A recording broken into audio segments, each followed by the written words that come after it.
Mao na imong buhaton igsoon.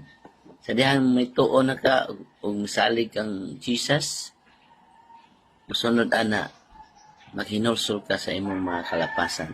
Tuuhin nga ikaw makasasala o nanginahanglan ka Ginoo. Sa dihang sa imong paghinulsol, ang imong mga kalapasan nga gisugid sa Ginoo, ayaw na nagbuhata. Kaya kung buhaton pa na nimo, mo na resulta nga magbalik-balik na lang imong mga pag-ampo. Ayaw na buhatan ng imong ginulsulan pa. Yes, sa diyang matuo ka kang Jesus, dili man ka na imong perfect. Pero katong mga dayag, katong mga tinago nga ikaw lang ang nasayod ug ang Ginoo, imo na ginulsulan ug mauna siya resulta sa tinuod nga pagtuo.